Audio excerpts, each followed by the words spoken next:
somewhere in the high desert of Eastern California, at an elevation where the wind never truly stops and the snow can fall in any month of the year. There is a town that the state of California officially describes as existing in a state of arrested decay. Not restored, not preserved, arrested.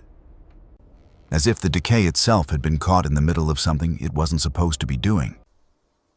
And frozen there, mid-motion, still reaching.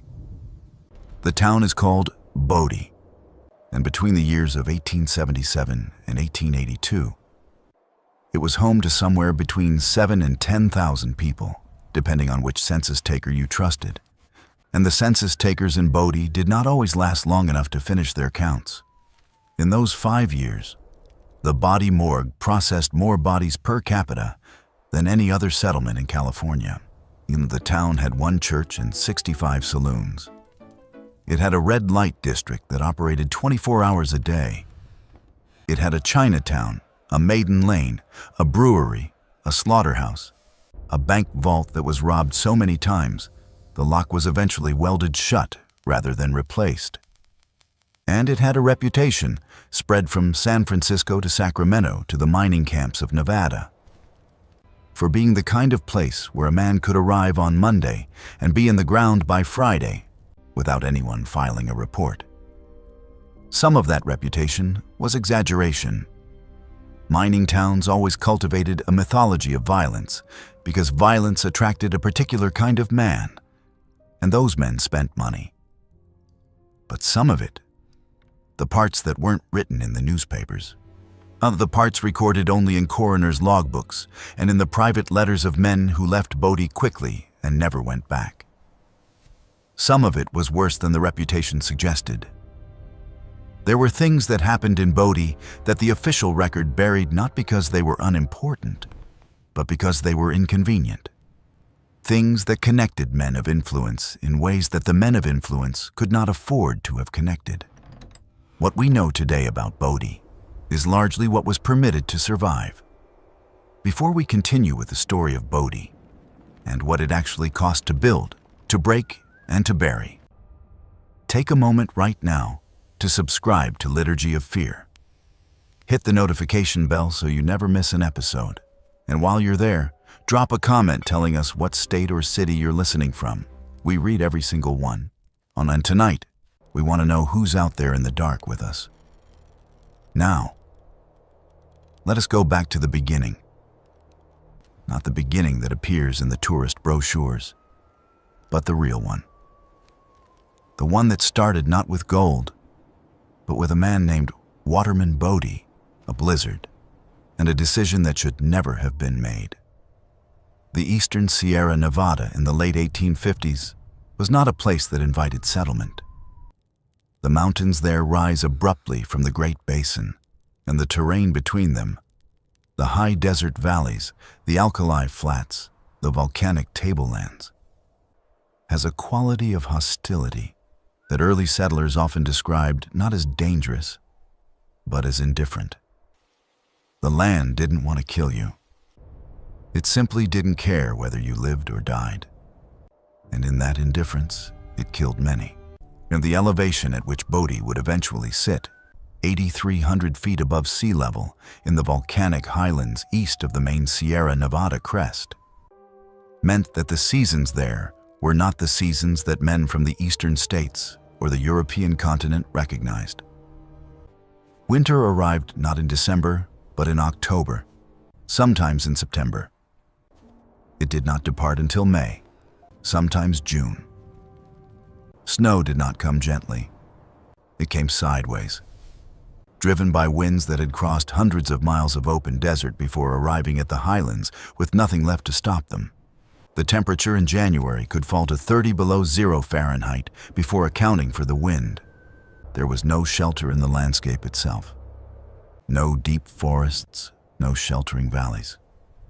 The terrain was high and flat and open, and whatever lived or tried to live on it did so in full exposure to whatever the sky decided to do. The Paiute people had lived in that region for centuries and understood its rhythms. where water could be found in summer, where game moved in winter. How to read the sky when the temperature dropped 40 degrees in an afternoon without warning. They called the volcanic highlands, east of the Sierra, by names that translated roughly to the place of difficult passage and where the wind has no mercy. These were not poetic designations. They were practical ones. The Paiute moved through this country with the knowledge of people who had learned, over many generations, which parts of it could sustain life and which parts could not, and on what schedule and at what cost.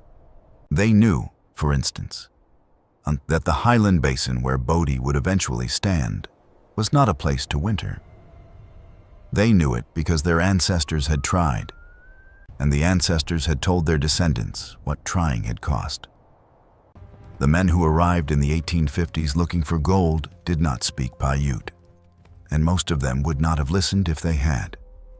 William Bodie, the man whose name would eventually, through misspelling and misremembering, become the name of one of California's most notorious towns, arrived in the Mono Lake region in the summer of 1859.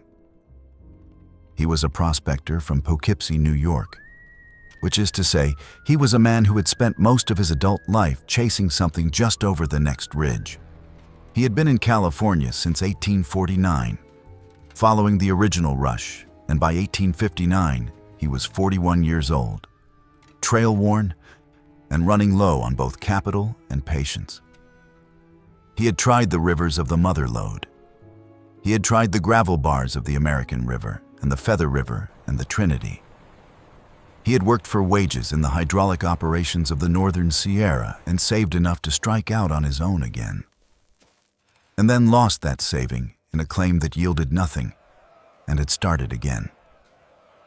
Men like Bodie were the majority of the California mining population by the late 1850s. Not the ones who had struck it rich in '49 and become legends, but the ones who had followed the legend and found only the diminishing returns of a rush that was already past its peak. They were patient in the way that men become patient when their other options are worse.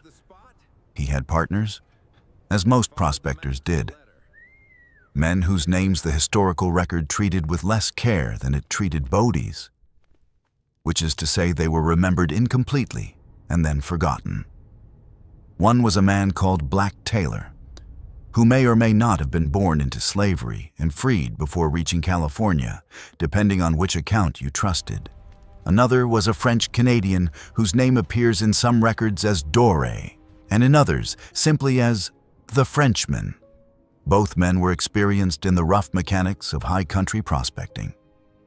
The placer panning in summer streams, the assessment of quartz outcroppings, the calculation of whether a promising sign justified the cost and labor of following it deeper.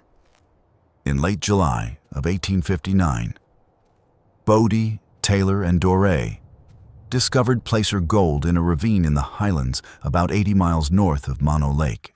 The amount was not spectacular. Enough to confirm the presence of a vein, not enough to make anyone immediately rich. But in the exhausted arithmetic of late-stage California prospecting, it was enough to matter. The color they found in the pan was consistent. The rock formation suggested something below the surface that the surface samples couldn't fully reveal. It was, in the language of the trade, a showing, a reason to look further. Bodie recorded the claim. He sent word south. He began making plans. He did not survive to execute them. In November of 1859, Bodie and a companion named Esk, a younger man, recently arrived from Ohio, who had attached himself to the party in the summer and proven himself willing, if not particularly skilled, set out from their winter camp to retrieve supplies from a settlement in the valley below. Of course, they had put off the journey longer than they should have, waiting for a break in the weather that came briefly and then closed again before they reached safety. A storm came in from the north faster than either man anticipated. Esk survived by finding shelter in a stand of pinyon pines and building a fire from the deadfall around him, feeding it through the night, while the wind brought the temperature down to levels that made breathing painful. Bodie did not. He was found the following spring, frozen, less than half a mile from camp. He had made it nearly far enough. The camp was visible from where they found him, a fact that everyone who subsequently told the story noted, because it had the quality of things that are true and terrible, rather than simply terrible. He was buried near the discovery site in an unmarked grave. His partners misspelled his name in the claim documents, whether by accident or by carelessness that had the same effect as intention. And the place became Bodie rather than Bodie, a slight and meaningless distortion that somehow felt appropriate for a town that would spend the next 20 years distorting everything it touched. For almost 2 decades after Bodie's death, the claims in the Highlands changed hands multiple times without yielding anything significant. Small operations came and went. Men staked, dug, gave up, moved on. The land around the original discovery site remained largely unworked, its deeper veins untouched, sitting quietly beneath a few feet of volcanic soil, while the men who might have found it chose easier country. The winters drove most operators out.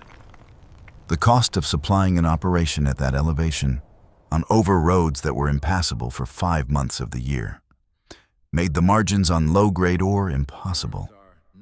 The Standard Mine Company, which had been incorporated in San Francisco in the early 1870s by men whose primary expertise was financial rather than geological, maintained a small crew on the property, but without serious expectation of a return.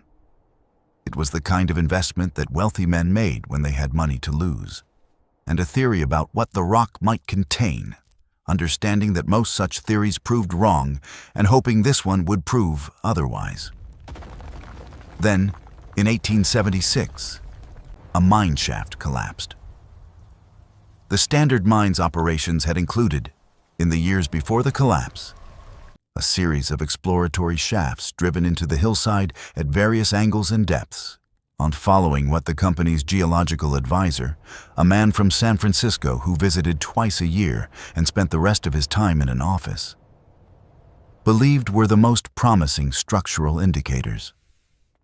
One of those shafts, the eastern one, had been driven deeper than the others, deeper than the budget had originally authorized, because the foreman on site, a practical man named Gideon Frey from Ohio, who had 30 years of mining experience and no interest in the financial theories of men in San Francisco offices, had a feeling. The feeling was based on the color of the rock and the angle of the quartz intrusions, and the way the temperature dropped as you went deeper, which experienced miners used as an indicator of particular geological conditions that were associated, in that part of the Sierra, with high-grade ore. Frey's feeling turned out to be correct. The collapse of the eastern shaft in the autumn of 1876, a collapse that killed 2 men, a fact noted in the company's records and not dwelled upon, exposed in the rubble a vein of gold-bearing quartz that assayed at values that made the company's owners go pale when they read the report. Not pale with fear, pale with the particular shock of sudden, almost incomprehensible wealth. The assay numbers were checked twice, because numbers like that were the kind of thing that happened in stories, not in the accounts of working mines in the California high desert. The numbers were confirmed. By the spring of 1877, the word was out, and the men began to arrive. In 1878, Bodie had a population of somewhere between 4,000 and 6,000 people, and that number was growing by hundreds per month. The Standard Mine and the Bodie Mine were producing ore at rates that justified every superlative the San Francisco papers could manufacture. The Bodie Bank processed more gold dust in a single week that spring than some counties processed in a year. The town's commercial district on Main Street extended nearly half a mile, with wooden storefronts pressed so tightly together that a fire at one end would have consumed everything before a man could run to the other. They had 2 fires in 1878. Neither of them was the last. The town itself had the quality of a place that had grown faster than its bones could support. Streets existed because men walked through the same mud often enough that the mud developed ruts, and the ruts became roads, and the roads attracted buildings on either side without any plan or logic. On water arrived from a spring on the hillside through a pipe that froze solid every winter. So that between November and March, the town obtained its water from snow packed into barrels and melted near stoves.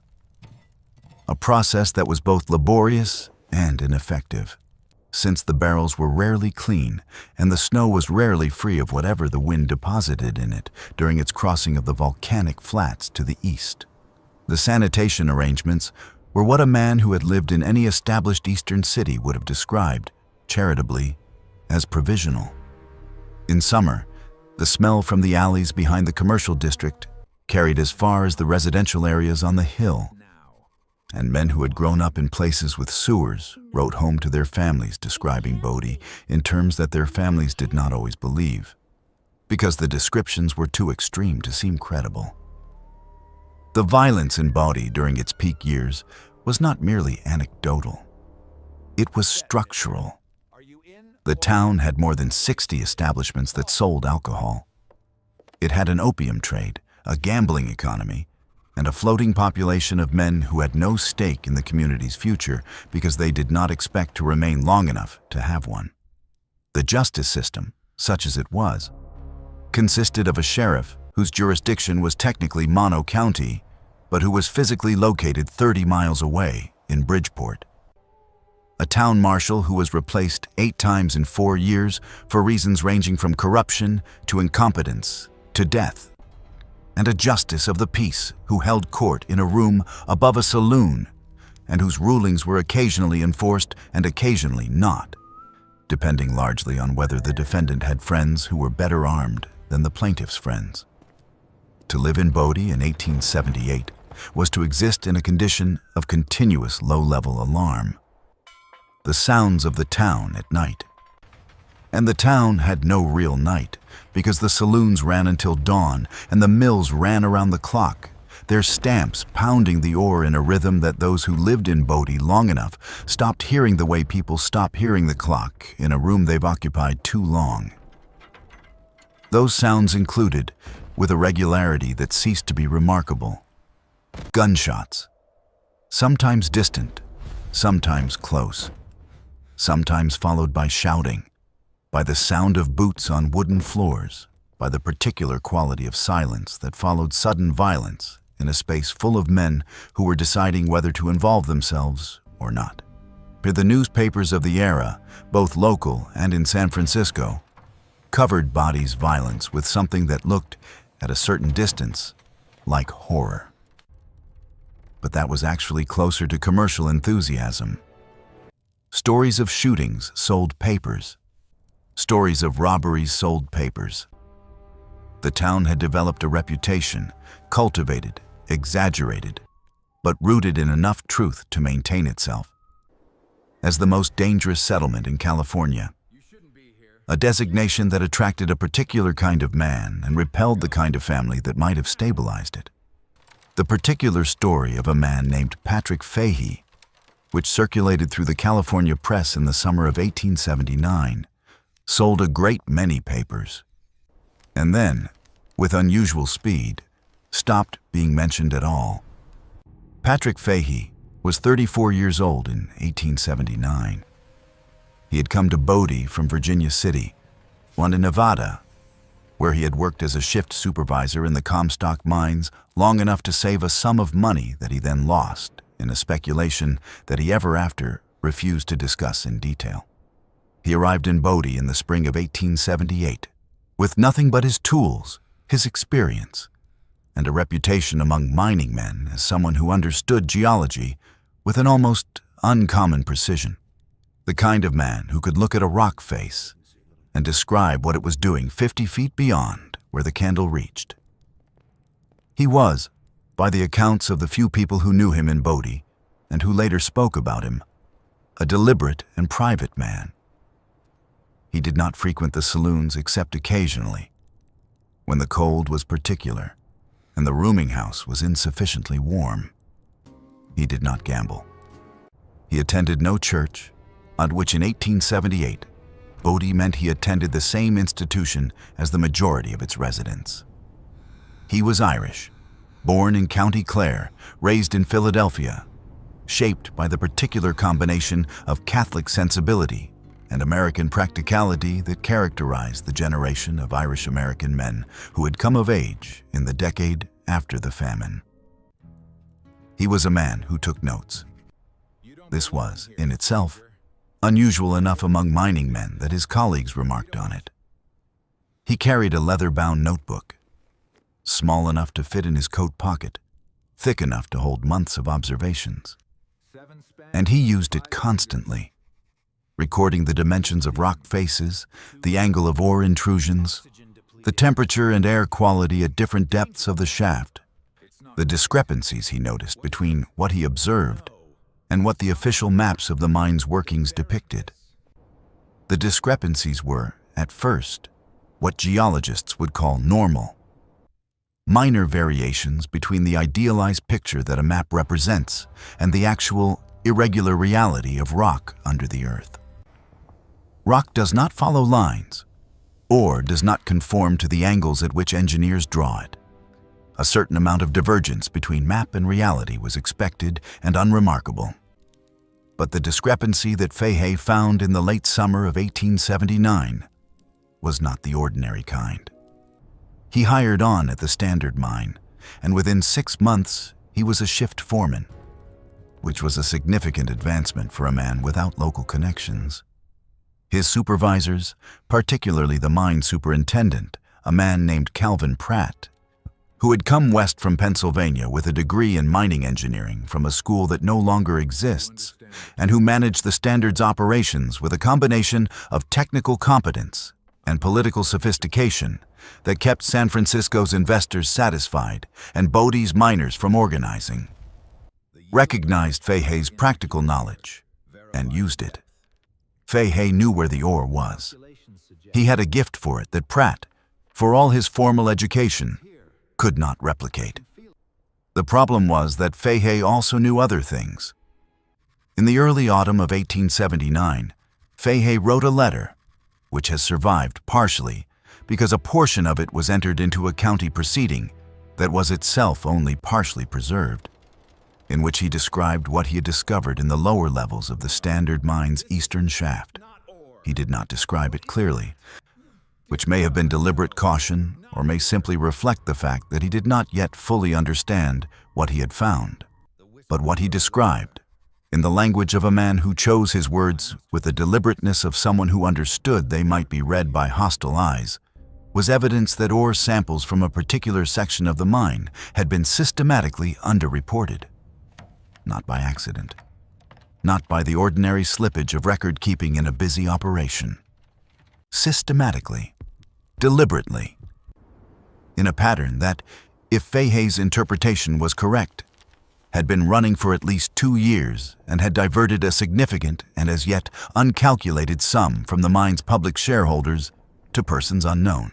The letter was addressed to a lawyer in San Francisco named Emmett Corcoran, who represented a consortium of investors who held shares in the Standard Mine.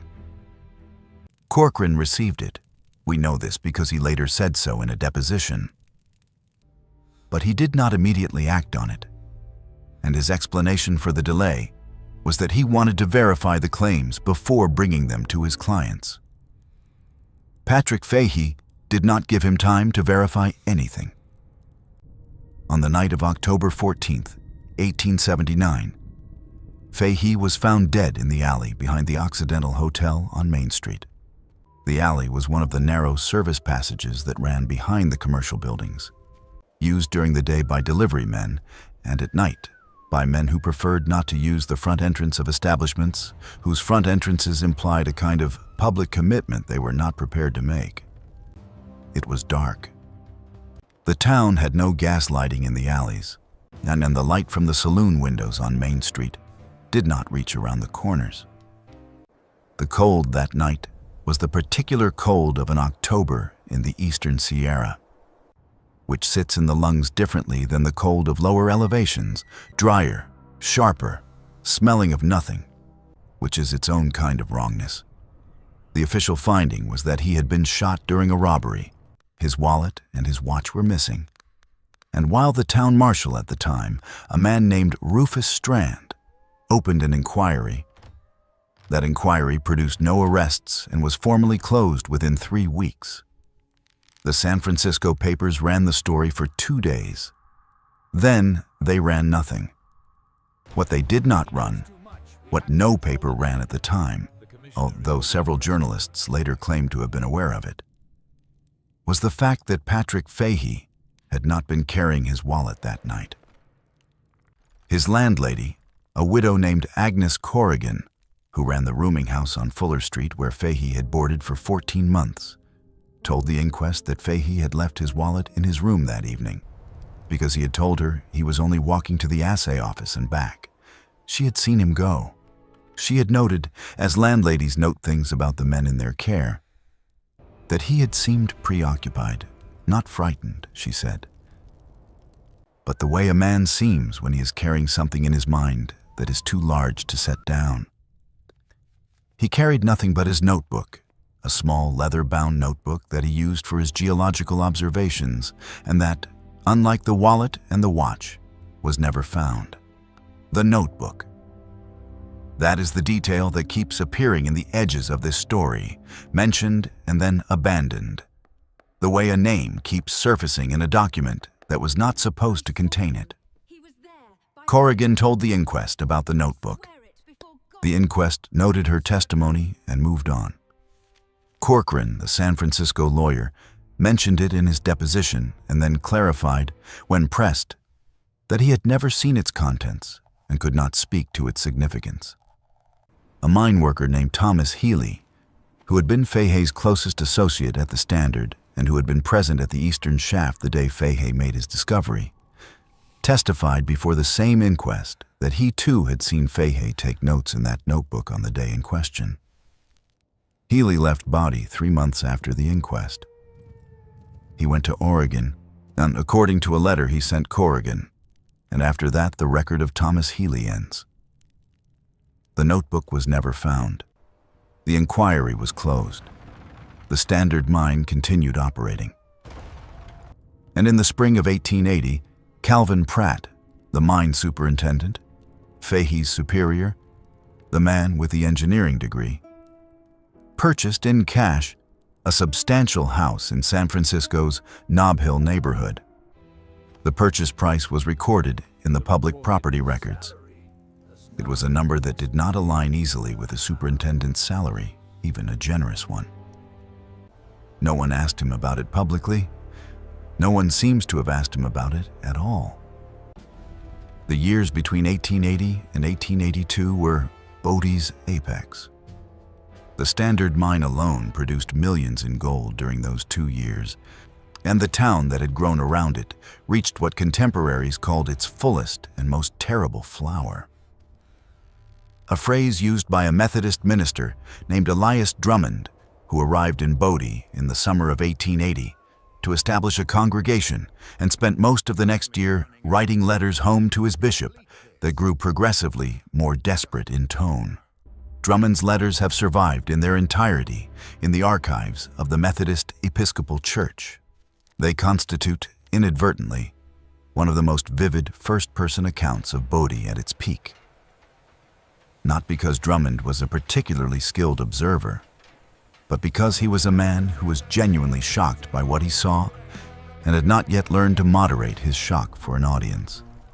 He described the streets at night as a continuous corridor of noise and ruin, and in which the light from 60 doorways makes a kind of counterfeit noon, and men pass through it in states of intoxication so profound that they appear to be navigating not a street, but some internal landscape of which the rest of us can have no conception. He described the cemetery on the hill above town, Boot Hill, though he refused to use that name, as filling at a rate that troubled him not only morally, but practically. There was, he wrote in October of 1880, beginning to be a problem of space. He was not wrong. The Bodie cemetery records, which are more complete than most of the town's surviving documents, list 273 burials between 1877 and 1882. Of those, 61 were attributed to gunshot wounds, of which 49 were ruled homicides and 12 were classified as accidents. Another 37 were attributed to mining accidents. 18 were attributed to freezing, which in the context of the era meant any death resulting from exposure to the extreme winter conditions. Temperatures that regularly fell below zero and stayed there. Winds that came down off the mountains at speeds that blew men off their horses. 23 were attributed to illness, a category that covered everything from pneumonia to the various symptoms that in the 1880s traveled under the name of fever, without further specification. And the remaining, a category that the record keeper simply labeled cause undetermined, numbered 41. 41 people buried in Bodie between 1877 and 1882, whose cause of death was listed as undetermined. Mosqued in a town where the coroner was also the town dentist and the town's most active gambling parlor operator, and where the coroner's official seal appears on documents that sometimes contradict each other in their descriptions of the same event. Undetermined could mean many things. It could mean what it said. It could mean the death had been determined, but the determination was inconvenient. It could mean that no one with authority had looked carefully enough to form an opinion. Among the 41 was a man named Dario Lucchetti. Lucchetti was Italian, born in the Piedmont region, arrived in California in 1875, spent 2 years working in the hydraulic mining operations in the northern Sierra before coming south to Bodie in 1877. He was a laborer, not a skilled miner, which meant he did the physical work of breaking and hauling rock rather than the technical work of assessing and directing it. He worked for the Bodie mine, not the Standard, and his employment records there are among the more complete surviving documents from the period. The Bodie mine kept better books than its competitor, for reasons that likely had as much to do with legal caution as with administrative virtue. Lucchetti appears in those records as a reliable and uncomplaining worker who received periodic wage increases and never filed a grievance.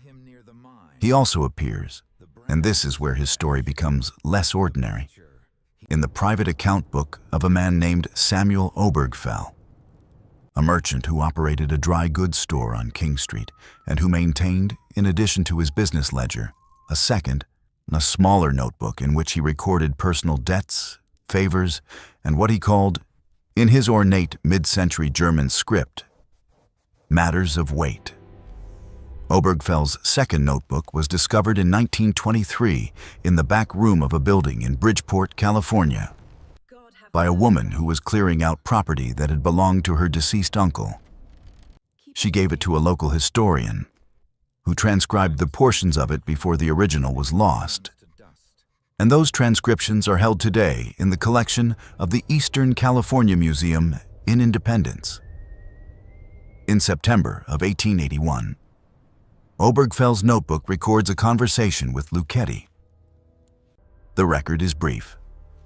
Obergfell was not a man who wrote at length about things he found uncomfortable, but its contents are specific.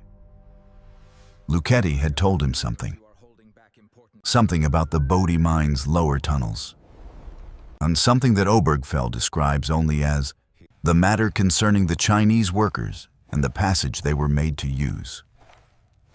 The Bodie mine, like many California mining operations of the period, employed a significant number of Chinese laborers. The Chinese workers in Bodie occupied a separate neighborhood, the Chinatown on the town's southeastern edge. And within the mine, they were assigned to the most physically dangerous work. The tunnels with the worst air, the lowest ceilings, the most unstable walls. This was not unusual for the era, and it was not illegal under California law at the time, though several labor organizations had been arguing for years that it should be. What Luchetti had told Obergfell, apparently, was something more specific than the general conditions of Chinese labor in the Bodie mine. He had told him about a particular passage, a particular use of a particular passage. And whatever that use was, it had troubled Luchetti enough that he had told Obergfell, and it had troubled Obergfell enough that he had written it down in his private notebook under the heading Matters of Weight, and then had evidently done nothing about it. Because the next entry in the notebook concerning Luchetti simply records his death. Dario Luchetti was found dead on the morning of March 3rd, 1882, at the bottom of a shaft in the Bodie mine's eastern section. The shaft was one he was not assigned to work. The foreman's report states that he must have wandered into the area by accident in the pre-dawn darkness. The shift began before sunrise in winter and fallen.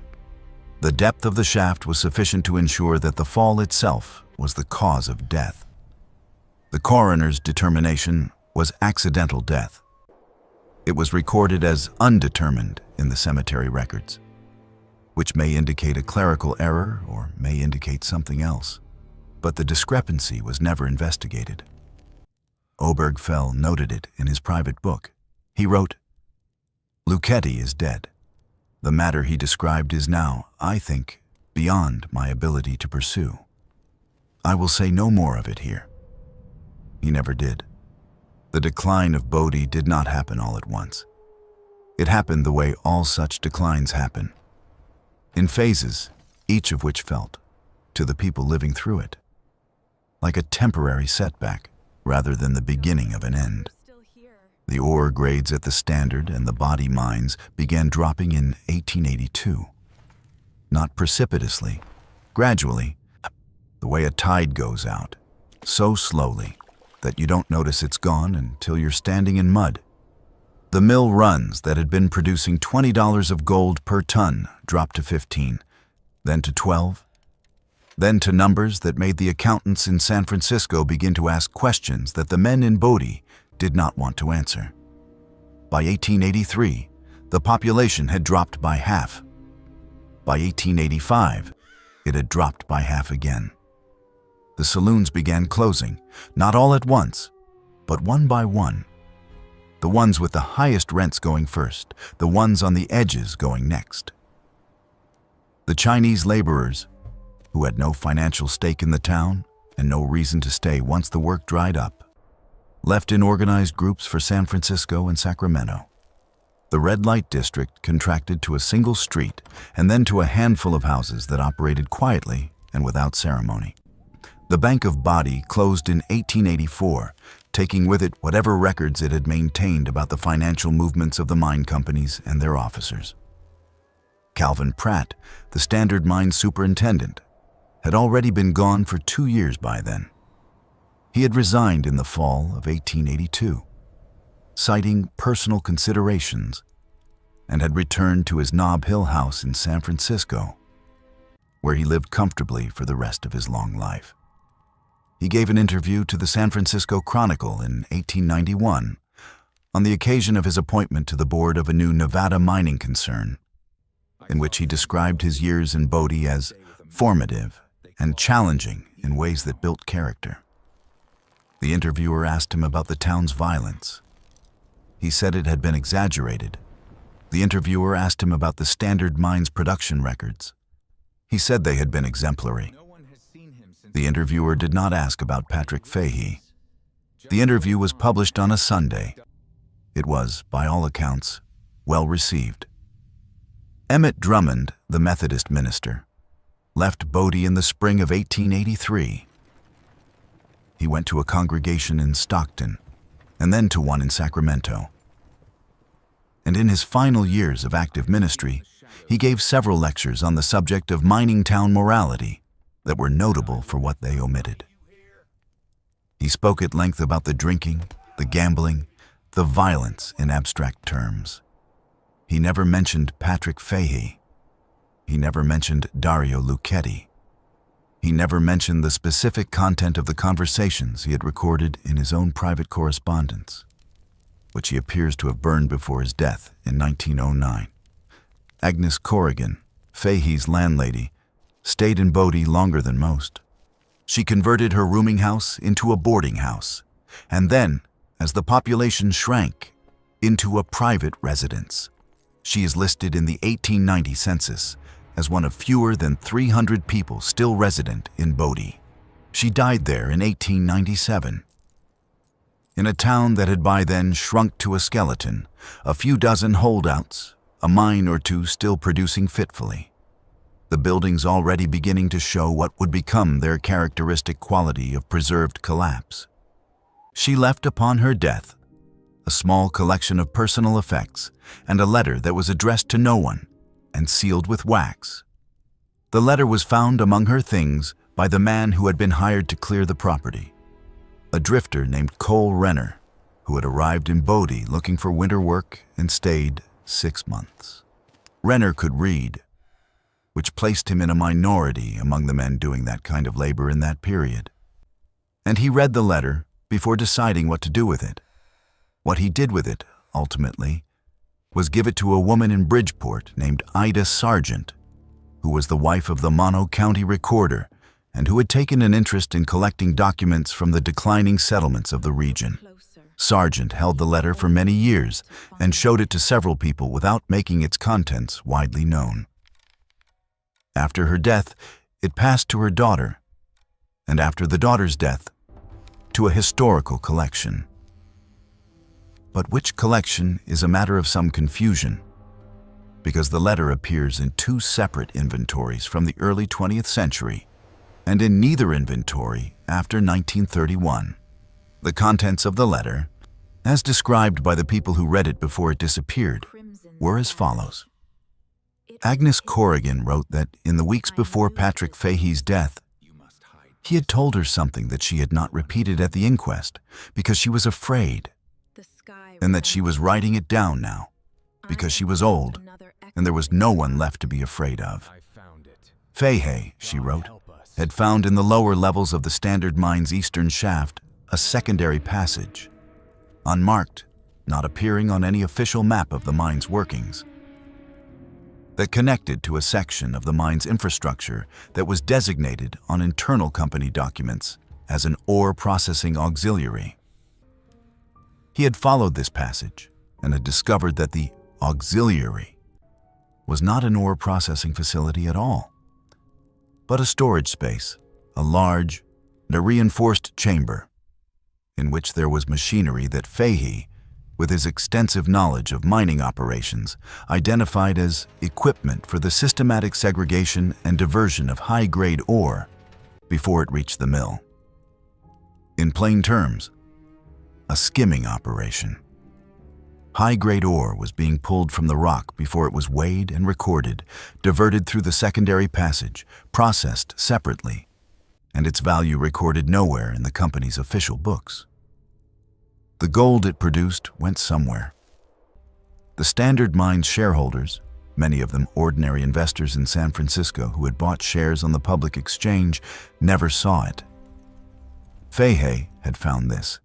He had measured it, estimated its scale, recorded his findings in his notebook. He had written to Corcoran, the lawyer. And then, 3 weeks later, he had been shot in an alley, and the notebook had never been found. Corrigan did not name the men she believed responsible. She said only that Fahey had told her the operation could not have been maintained without the knowledge and cooperation of several people whose names he had not given her, because he did not want her in danger. She said that she had lived the 17 years since his death with the weight of that knowledge, and that she was tired of carrying it. The letter ended. I do not know if this will reach anyone who will do something with it.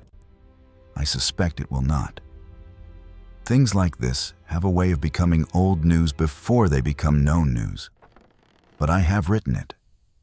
That is the only thing left that I could do. The fire of 1892 destroyed most of what remained of Bodie's commercial district, It started in a building on Green Street in the early morning hours of a July day, in conditions of low humidity and high wind that made it effectively unstoppable once it reached the adjacent structures.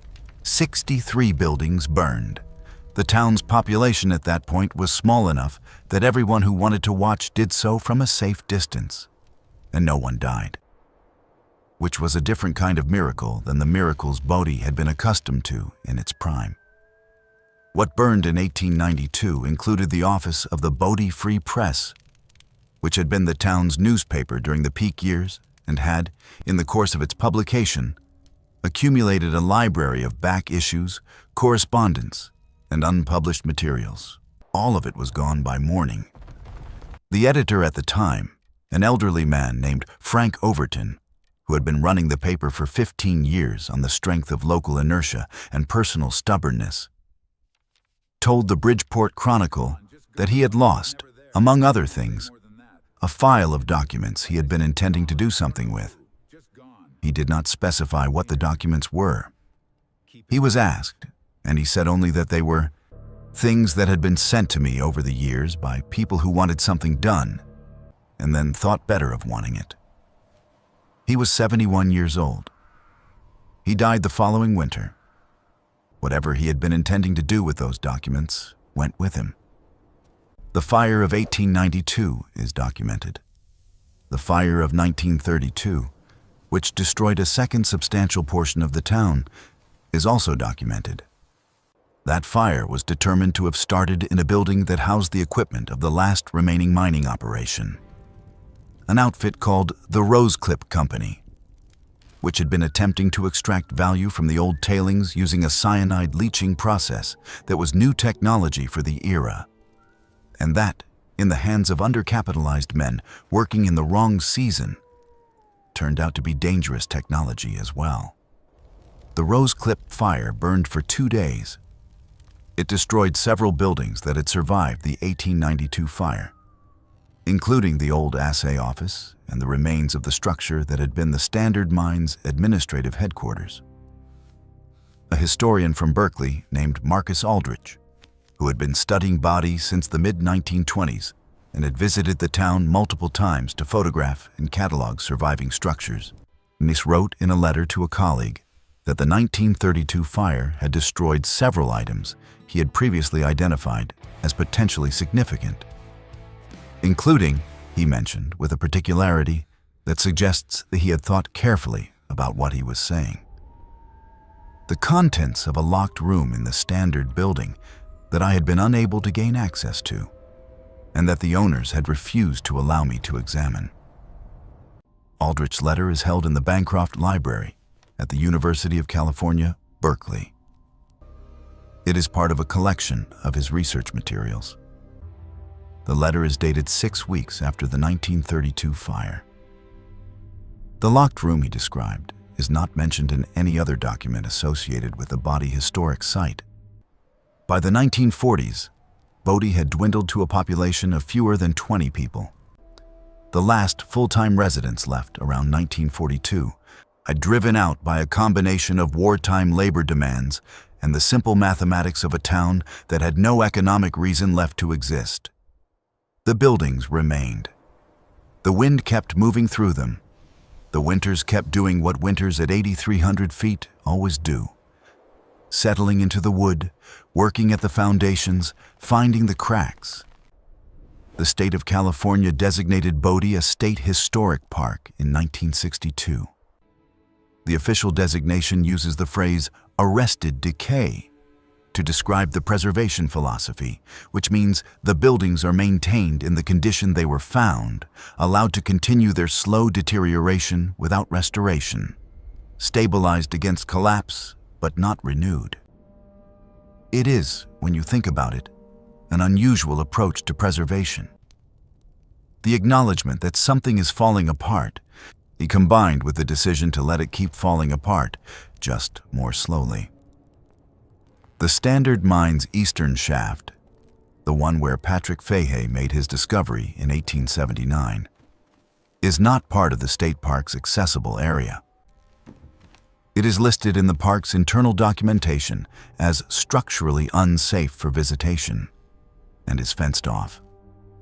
Park rangers who have worked at Bodie for extended periods and who have spoken on background, not for attribution, not officially, have mentioned that the eastern shaft's closure predates any formal structural assessment and that they are not aware of any inspection having been conducted to determine the shaft's actual condition. The secondary passage that Fahey described in his letter to Corcoran, the unmarked passage, or the one connecting to the chamber with the skimming equipment, does not appear on any map of the mine's workings in the state park's possession. This could mean many things. Maps from 19th century mining operations are notoriously incomplete. Passages were dug and not recorded. Records were lost in the fires. It could mean all of those things. The chamber that Corrigan described in her letter, reinforced, large housing machinery, would have required significant construction. It would have left physical evidence. Stone and timber don't disappear the way paper does. But no one who has the authority to look has looked. Just when you think you understand what Bodie was. A boomtown, a cautionary tale, and a place where greed and violence and desperation ran together in the way they always did in the mining West. The story reveals another layer. If this is giving you chills, share this video with someone who loves dark history. Hit the like button to keep this channel going, and subscribe so you never miss a story like this. What happened in those tunnels is only part of what we still need to uncover. Because the Standard Mine story did not end with Calvin Pratt's departure or Patrick Fahey's death. It had a coda. And the coda involves a man who came to Bodie in 1938, nearly 60 years after Fahey's murder, and who left without publishing what he found, and who, when asked about it in the final years of his life, gave answers that were never quite answers. His name was Bernard Holt, and he was a journalist from Sacramento. Not a famous one, not the kind whose name appears in histories of the profession, but the kind who spent 30 years writing for regional papers and knew how to find a story, and knew also when a story was bigger than he was. He came to Bodie in the summer of 1938 as part of a project his paper had commissioned on the ghost towns of the California interior, and he spent 3 weeks there, longer than the assignment required, staying in a tent at the edge of the town site because the buildings were already considered unsafe for habitation. What he did during those 3 weeks, we know primarily from 2 sources. The article he published, which was thorough and accomplished and said nothing remarkable, and a notebook he kept, which was not published and which was found among his papers when he died in 1971. His daughter, in settling his estate, found the notebook and read it, and, because she was a careful woman who had grown up watching her father choose his words, recognized that it was different from his other notebooks. More careful, more deliberate. Written, she later said, as if he thought someone might eventually read it who wasn't supposed to. Holt had found the secondary passage, not the passage itself. The physical shaft had partially collapsed by 1938, and the section Fahey had accessed was inaccessible. But Holt had found something else. A set of documents, wedged into the wall of the Standard Mine's old administrative office behind a section of paneling that had partially detached. The documents were damaged by moisture and age, but legible in their substance. They were internal company memoranda, written in the 1880s, discussing what the writer, whose identity Holt says he could not definitively establish, but who was almost certainly the mine superintendent, based on the authority the writer claimed, called the secondary accounting. The secondary accounting was exactly what Corrigan's letter had suggested Fahey had found. A parallel record of ore extraction and processing. maintained separately from the official books, recording the movement of high-grade material from the eastern shaft through an unmarked passage to a separate processing facility. The memoranda were not confessional, they were administrative. They discussed quantities, schedules, personnel arrangements. Whilst they discussed the men who operated the secondary facility and what they were paid for their silence. They discussed what happened when the arrangement was threatened. They did not use Patrick Fahey's name. They used a construction that Holt, in his notebook, transcribed with a directness that suggests he had no doubt about its meaning. The matter of the employee who had been conducting unauthorized surveys of the eastern section, and, in a subsequent document, the resolution of the employee matter. The resolution, as if Fahey's death were a budget line, as if a man's murder were an administrative outcome. And Holt's notebook records that he spent 2 days after finding the documents in a state of what he called something between fear and calculation. He was aware, he wrote this explicitly, that the men who had authorized the resolution were dead. Pratt had died in 1914. The other names that appeared in the documents, the men who had managed the secondary operation on the ground, had died in the years between. There was no living criminal to expose. There was no case to make to a prosecutor. There was only the history, the fact of what had happened, the mechanism by which a man had been killed and his discovery buried. The 40 years during which the Standard Mining Company had continued to operate and its officers had continued to prosper, and the shareholders who had been defrauded had never known they were being defrauded, when what Holt calculated in those 2 days was whether publishing that history served a purpose proportionate to the risks of publishing it. The men were dead, but they had families. The Standard Mine had been absorbed into other entities, which had been absorbed into others still. In the way that mining concerns always moved capital through successive corporate containers. There were people, he did not name them in the notebook, who had a financial or reputational interest in the matter remaining buried.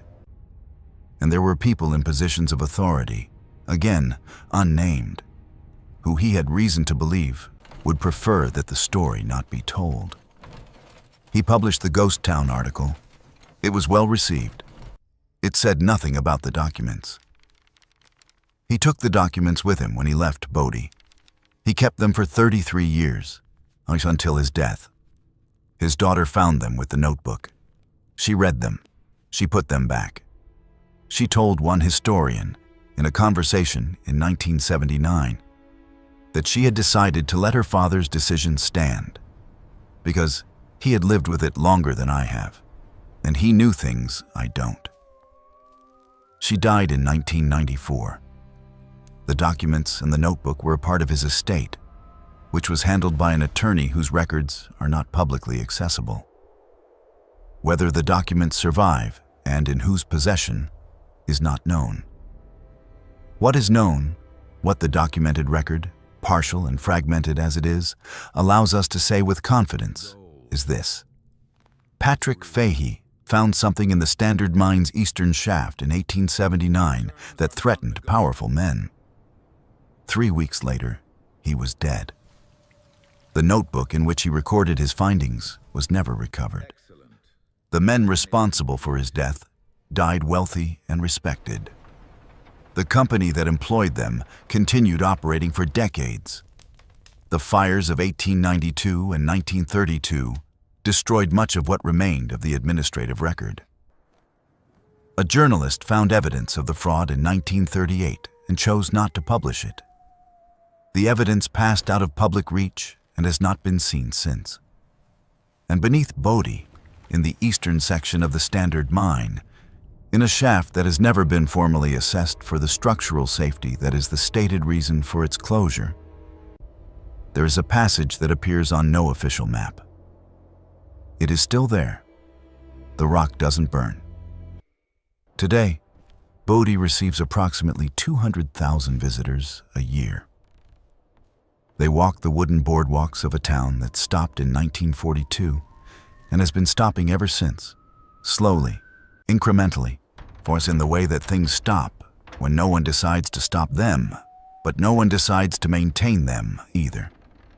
The standard mine headframe still stands on the hill above town.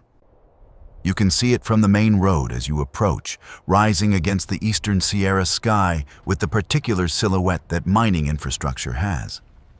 Functional, angular, stripped of any attempt at beauty.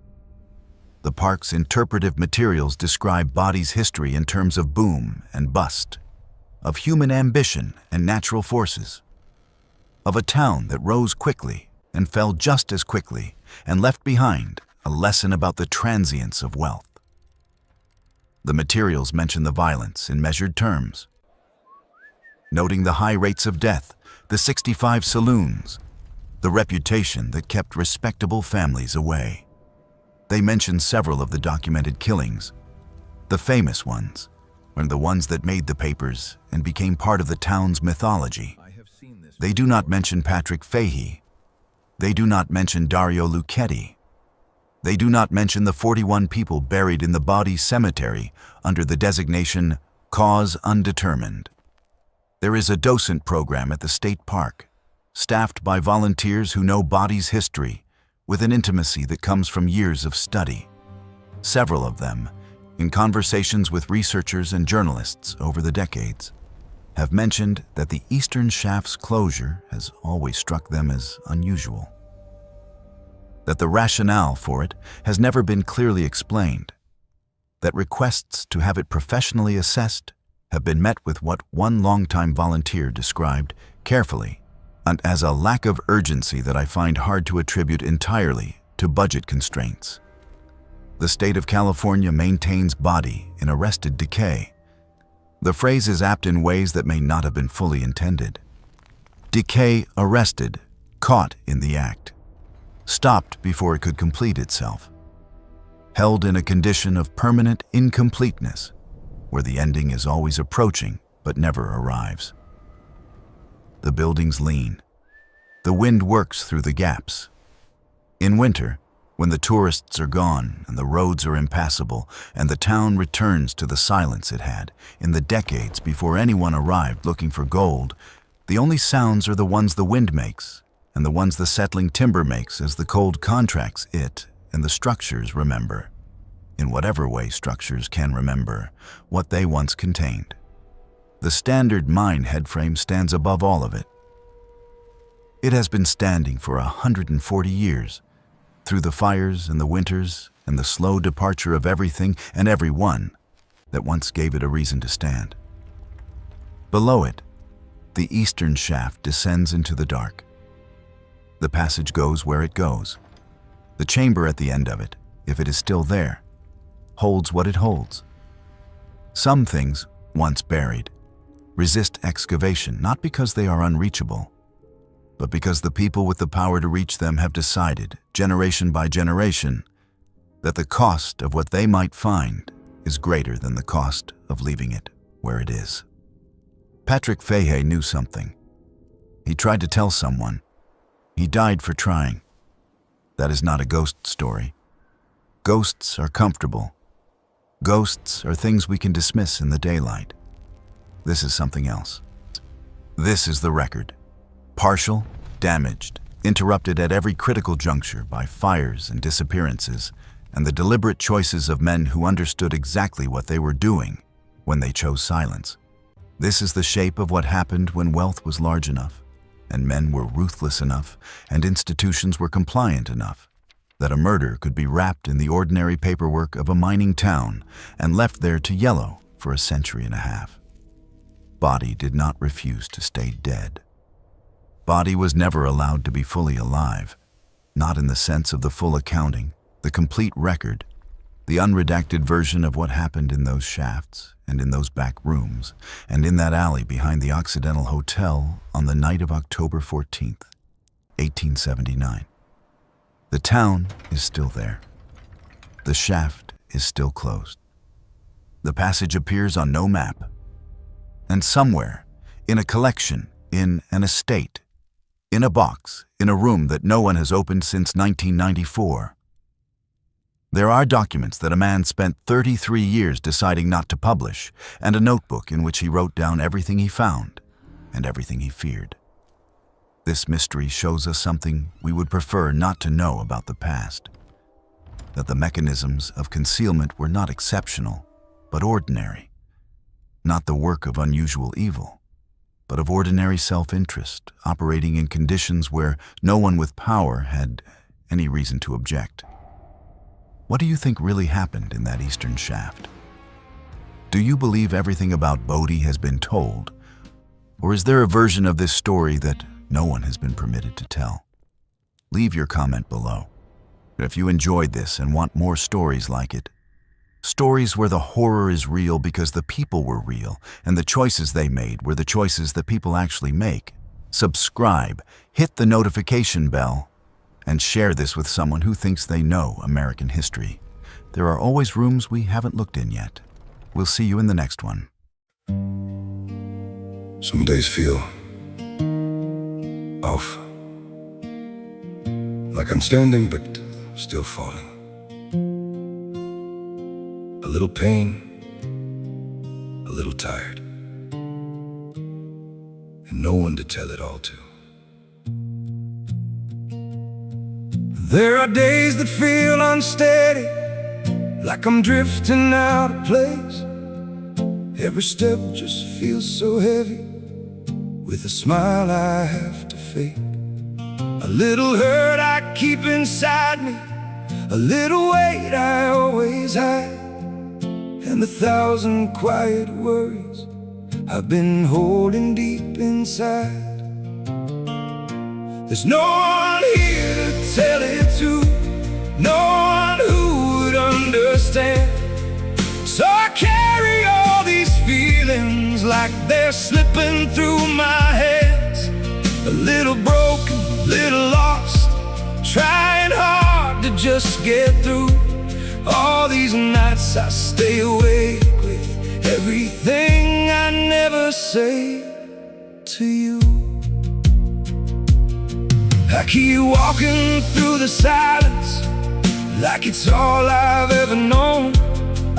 Every crowded room reminds me how it feels to be alone. There's no one here to tell it to, no one who would understand. So I carry all these feelings like they're slipping through my hands. A little broken, little lost, trying hard to just get through. All these nights I stay awake with everything I never say to you.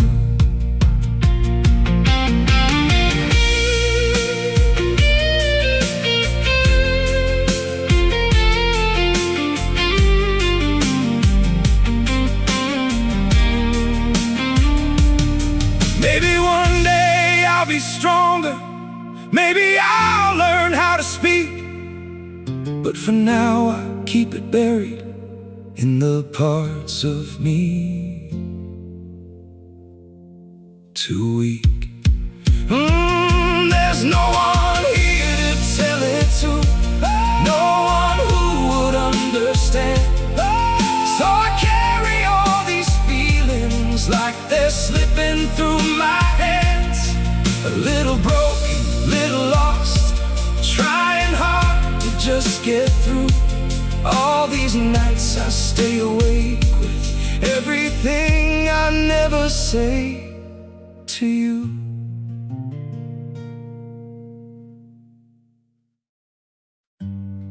They say just forget,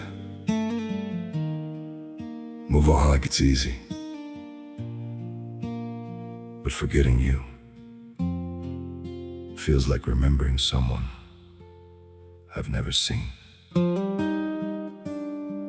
I've been trying to erase you from the places in my mind, but the harder that I fight it, the more you're hard to leave behind.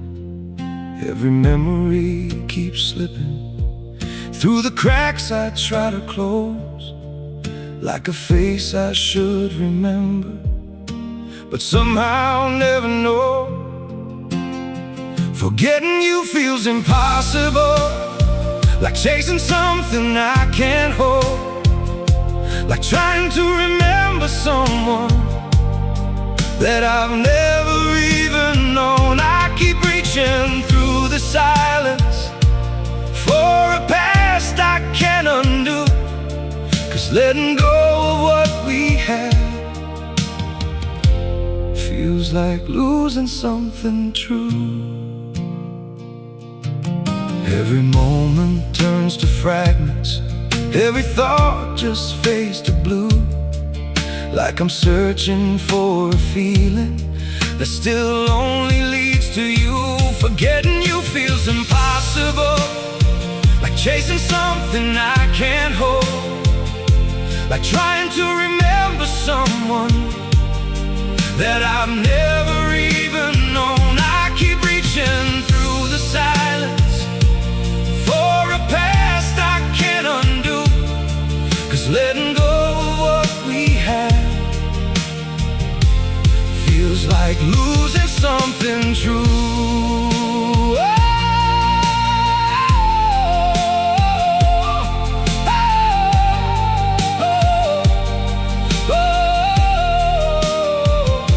If I never met you, maybe I would know just how to heal, but now every empty moment still reminds me what is real. Forgetting you feels impossible, like chasing something I can't hold, like trying to remember someone that I've never even known. I keep reaching through the silence for a past I can't undo, 'cause letting go of what we had feels like losing something true.